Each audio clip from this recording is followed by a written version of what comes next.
We learned that we were a little different this year.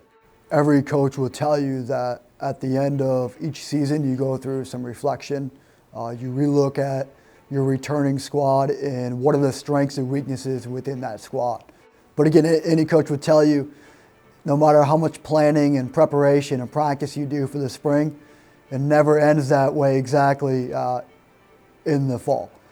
The biggest difference from any team that I've ever coached was our ability to show up each and every day at training and bring it. We had one mediocre practice this last fall. And I told the group it was something I've never seen within my playing career or my coaching career.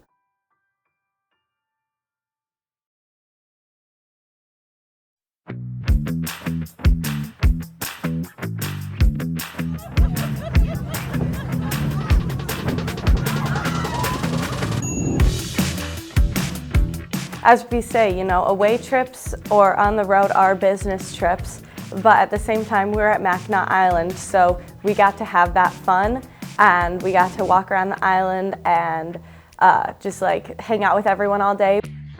This is Allison Kroll with NMU Women's Soccer, and this is Alyssa Eldridge. We are on Mackinac Island. Yes, correct answer. 100 points.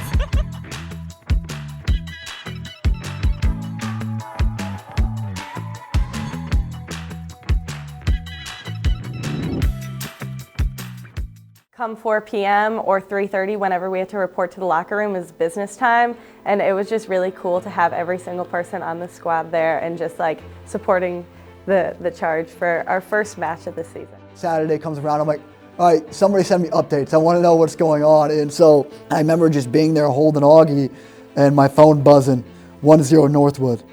And I'm just looking, you know, I'm upset, but I'm looking at my son, okay, this is good. 1-0 Northwood. Oh. You know, just going through those emotions, you want two things. Well, you want one or the other. One of them being, hey, let's go in there and let's just railroad this team and let's win, let's get out. That would have been a good thing to see. But even more beneficial for us was a reality check. And the reality check is last year didn't matter, and the only thing that matters is this year. And to think that we're not going to be able to show up and not put in a shift and still get a result is incorrect.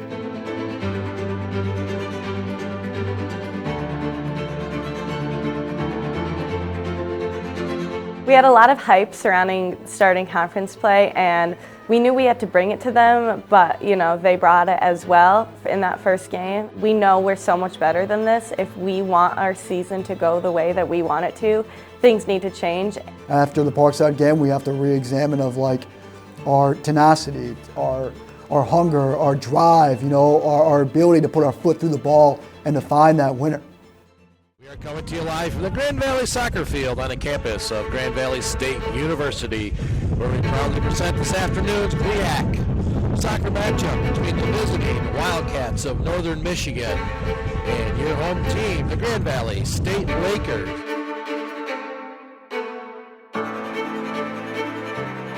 It is a dogfight. There's not a moment that you can let up in because there's so much disparity within our conference where any team can beat you on any day. Anytime you go on the road, it's a battle.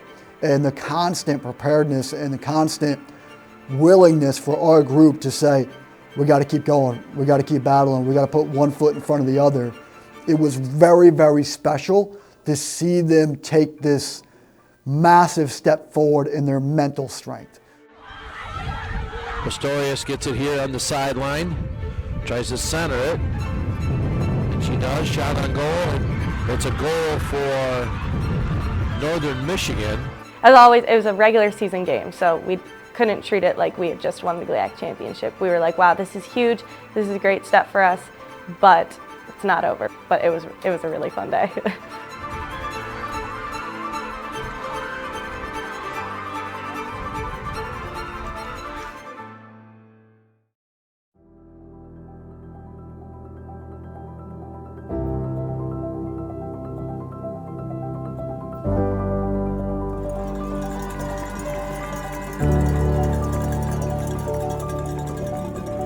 Good teams find a way. And something that we've evolved over the last couple of years is talking about we're not always going to score in the first 10 minutes. We're not always going to score in the first 10 minutes of the second half.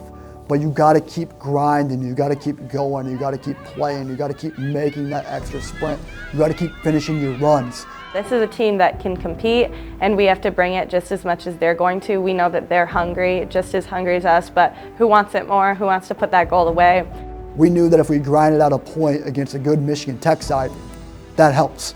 And so we did that. We made an adjustment early on, and I thought that we put too much pressure on Michigan Tech, that they just couldn't absorb it. And when you have an attacking front like we do, when you have the players that we do that are relentless each and every day in training, it comes into the match play. 5, 4, 3, 2, 1, 0.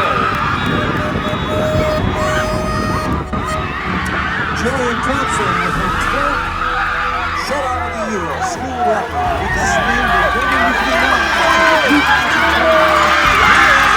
Season champions for the first time in program history.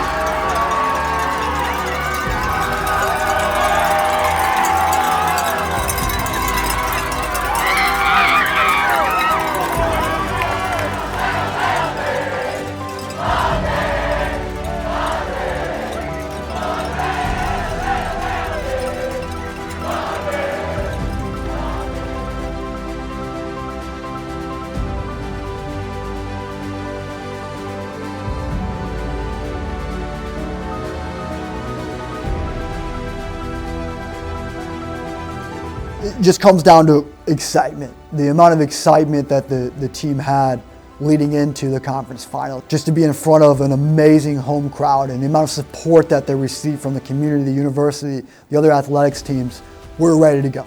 No heads on it, Geyer looking. And the ball goes in! And just like that, Northern Michigan is on the board.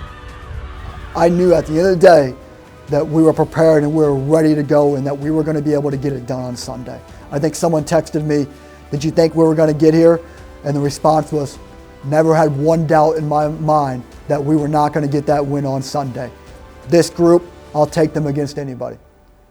Once that final buzzer sound, I just ran beeline for my teammates, and then the other student athletes came, and it was just that big huddle like we had versus Tech, and it was just the best feeling in the world. I'll never forget it. The big question that we had was, are we hosting? Are we going to be able to bring a national tournament to Marquette? We felt like leading into it that we had our body of work, that we should have earned the right to host it. The feeling of just wanting the players and the admin to feel that validation of what they did over the course of the year, that was where the stress came from. To hearing our name again, we knew it was going to happen, but we wanted to see at Marquette, at Northern Michigan, to really validate what we've been doing, and the correct decision was right.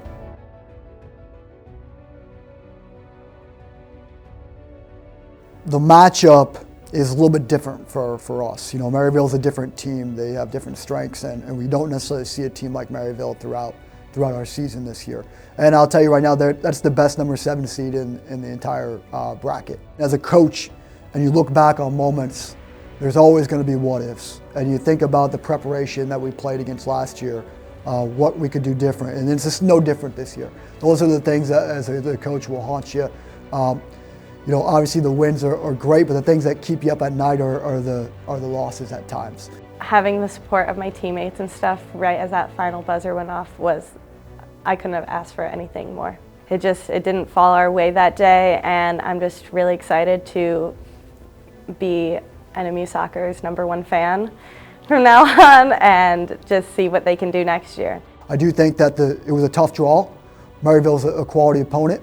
And so, it's obviously tough to lose to that team twice again, but I think after a couple days when maybe the sting didn't hurt as much, and the majority of the reflection was positive.